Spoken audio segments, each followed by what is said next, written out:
성도 여러분 안녕하십니까? 2022년 6월 3일 금요 새벽 말씀 함께 나누겠습니다. 함께 나누실 하나님 말씀은 고린도전서 14장 26절에서 40절까지입니다. 본문은 여러 은사를 가진 다양한 성도들이 어떻게 질서 있게 예배를 드릴 수 있는지를 말씀하고 있습니다. 본문을 통해 규칙을 따르고 자기 권리를 포기할 때 교회를 질서 있게 세울 수 있음에 대해 묵상하겠습니다. 첫째 묵상할 내용은 규칙을 따라야 한다라는 것입니다.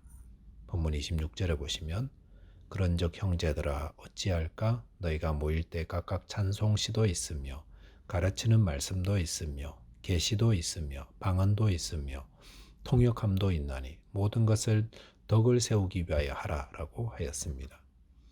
여기서 너희가 모일 때에 라는 말은 고린도 교인들이 모여서 예배할 때라 할 수 있습니다. 그리고 이들이 모여 예배할 때에 그들은 성령의 다양한 은사를 가지고 예배하였습니다.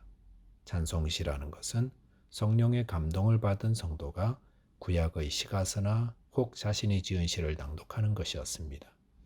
가르치는 말씀이란 말씀을 잘 해석해서 가르쳐주는 것입니다. 계시는 하나님의 말씀입니다. 그 외에도 방언과 방언 통역함이 있었습니다. 이런 내용들을 보면 고린도 교회의 예배는 매우 역동적이었다라고 할 수 있습니다. 하지만 고린도 교회는 아직도 구체적인 예배 의식과 순서가 정해져 있지 않았기 때문에 각자가 감동을 받은 대로 행하였고 그래서 전체적으로는 무질서했다라고 할 수 있습니다. 본문 27절 28절에 보시면 만일 누가 방언으로 말하거든 두 사람이나 많아야 세 사람이 차례를 따라 하고 한 사람이 통역할 것이요 만일 통역하는 자가 없으면 교회에서는 잠잠하고 자기와 하나님께 말할 것이요 라고 하였습니다. 바울은 예배 때 방언을 어떻게 할지에 대한 구체적인 방법을 제시하였습니다. 그것은 최대한 세 사람까지만 방언을 하되 반드시 통역이 있을 때만 하라라는 것이었습니다. 그리고 만약 통역이 없다면 예배 때는 하지 말라 하였습니다. 바울이 방언에 대한 것만 특별히 말하는 이유는 고린도 교회 안에 방언을 사용할 때 무질서하게 했기 때문임을 알 수 있습니다. 방언을 받은 사람은 믿음의 확신이 최고조에 이르러 어떻게든 더 열렬히 주님께 기도하고 싶어 합니다. 그런데 한 사람만 그런 것이 아니라 방언을 받은 사람 전부가 그렇게 하면 교회의 예배가 무엇이 되겠습니까? 소란스러움과 무질서 아니겠습니까? 그래서 바울은 예배 때 방언하는 규칙을 정했습니다. 3명까지만 하게 했습니다. 그것도 통역이 있을 때만 하게 했습니다. 아주 단순한 규칙이지만 이렇게 하면 방언으로 인한 예배의 무질서는 피할 수 있었습니다. 29절에서는 예언에 대한 규칙도 정했습니다. 예언도 3사람까지만 하고 다른 사람들은 분별하라 하였습니다. 그리고 30절 보면 한 사람이 예언하다가 옆에 사람에게 계시가 임했다면 먼저 하던 자는 잠잠하라 했습니다. 그렇게 함으로써 두 사람이 함께 예언을 이야기하는 그런 혼란을 막을 수 있었습니다. 예배 때 성령의 은사로 인해 일어날 수 있는 무질서와 혼란 어떻게 막고 있습니까? 성령의 은사니까 저절로 알아서 질서가 잡히는 것이 아닙니다. 하나님은 우리가 규칙을 세워 규모 있게 그 은사들을 질서 있게 사용하기를 바라십니다.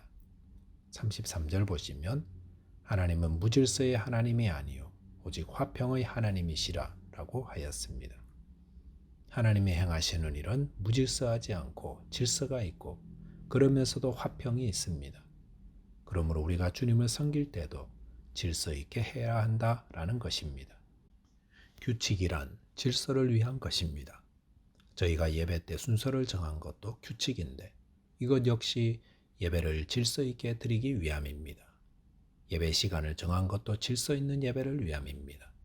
교회 직분자를 세울 때도 규칙을 정하여 따르면 질서 있게 행할 수 있습니다.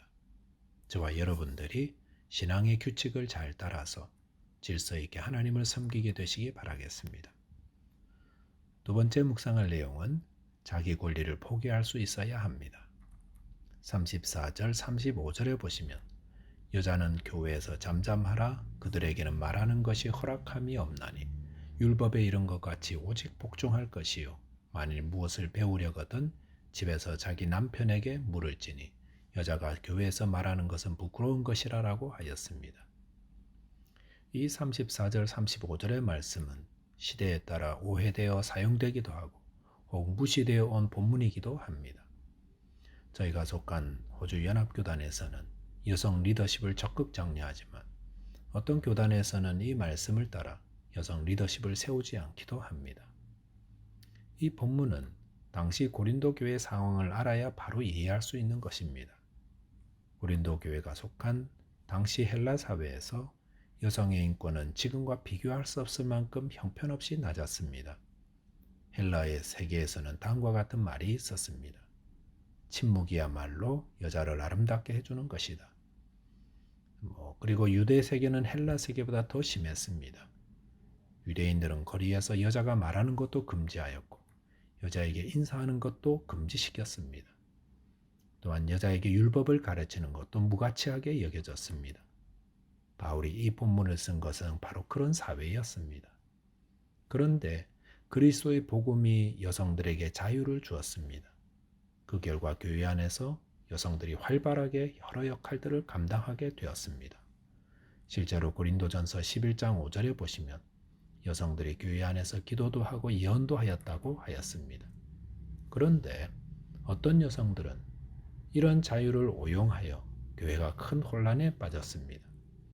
즉 교회 안에서는 마음대로 해도 된다고 방종하였는데 그 결과 교회 안에 이런 여성들로 인해 혼란이 가중되었던 것입니다. 그래서 바울은 예배를 질서 있게 세우기 위해 여성은 잠잠하고 집에서 자기 남편에게 물을지어다라고 말했다 할 수 있습니다. 물론 이 말씀은 원래부터 남성이 뛰어난 것이다라는 의미가 아닙니다. 바울이 교회 안에서 여성들을 잠잠하라라고 한 것은 교회의 질서와 덕을 세우는 데 저해되는 요인이 되는 여성들을 향한 것입니다. 이 말은 여성들에게 교회 안에서 말할 권리를 희생하라 명하는 것이기도 합니다. 바울은 고린도 교회 여자 성도들에게 희생을 요구하고 있습니다.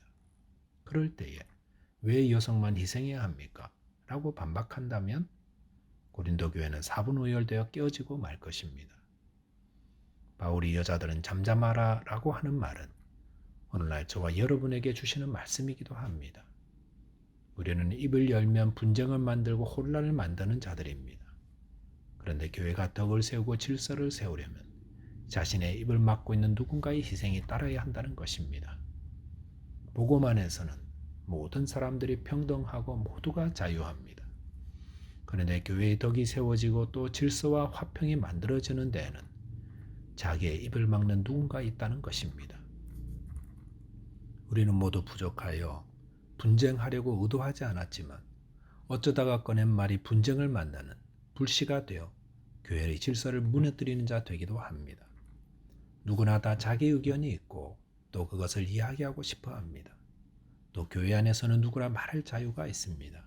그런데 자기 마음에 흡족할 정도로 이야기하고 또 자기 뜻대로 다 되어야 한다고 생각하는 분이 계시다면 그분은 화평이 아니라 분쟁을 만드는 자 될 수 있습니다. 자기 주장, 자기 권리를 희생하고 내려놓는 자들이 평안하고 덕스러운 교회를 세우는 자들입니다. 말씀을 정리하겠습니다. 교회를 질서 있게 세우기 위해 교회가 세운 규칙을 모두 잘 따라야 합니다.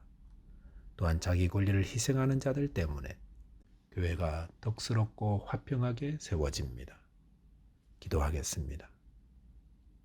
하나님 아버지, 저희에게 주신 이 믿음의 공동체가 질서 있게 또 화평하게 세워지게 하여 주옵소서. 이를 위해 만든 규칙을 서로 잘 지키게 하시고 또 이를 위해 기꺼이 자기 권리를 내려놓는 자 되게 하여 주옵소서.